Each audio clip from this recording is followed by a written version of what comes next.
the light, arise and shine. My name is Celestine Anyango, and sixth born in the family of 9. 20 years ago, when I was just 9 years old, I saw my parents struggling with us to raise us as subsistence farmers.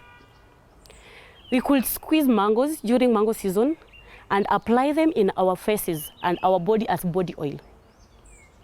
At times when the mangoes were not there, we could go without oil. This made my body to be pale and cracked, and some children were writing on my skin saying that they were mathematics books.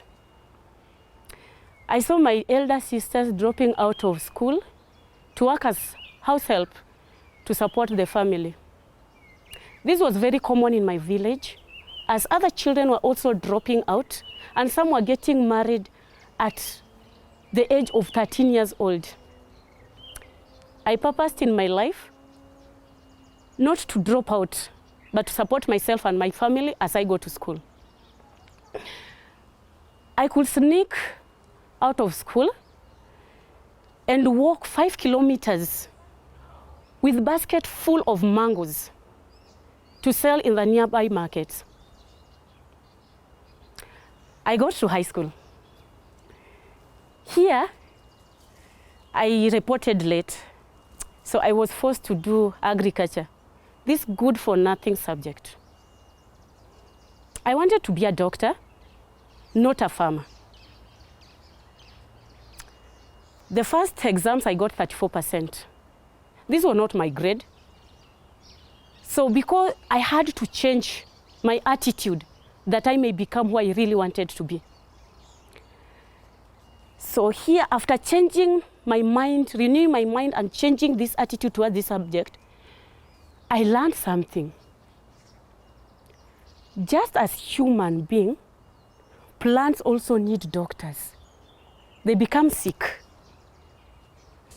And they also get infected by jiggers that drain their blood, making them to be weak, to be stunted, to be thin, and also they are not able to have good health. So I can be a doctor, but of plants. I joined University of Nairobi as the first girl in my family. I celebrated the journey. My family celebrated me. My parents celebrated me, and my brother also offered to pay my education as a self-sponsored student. Unfortunately, in the second semester, I got pregnant with a first year just like me. I lost it. I was a loser, a disgrace to the family, a disgrace to my community, a disgrace to my sponsor, my brother, and a disgrace to my parents. Then I remembered, in the book of Job chapter 14 verse 7, it says that there is hope to every tree cut. Its tender shoot will never fail. So I had to stand because I knew the next step I am not going to fail. Yes, I finished and I graduated. Then I got an internship with the International Institute of Tropical Agriculture. And here I also learned a new thing. There were some insects, some pests underground.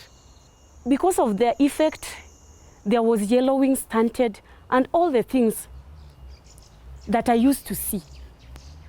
This clicked my mind and reminded me that these are the things I have been seeing in my village. So during the holidays, I went home. And when I got there, I got a djembe lying on the ground. I grabbed it and I ran to our kitchen garden. There, I got roots and soil, and I came back with them to Nairobi in our lab at Isipe. After processing these samples, I went to the microscope. Yes, they were there.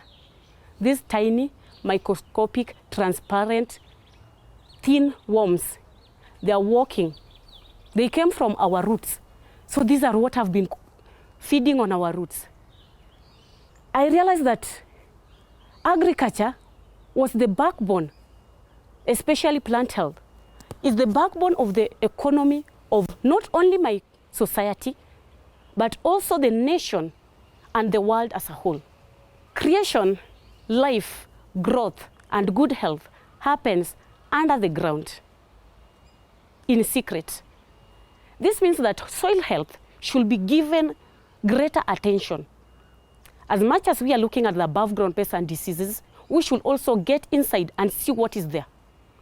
Because once in our life, we need a doctor, a preacher, a teacher, but every single day, we need a farmer. Thank you.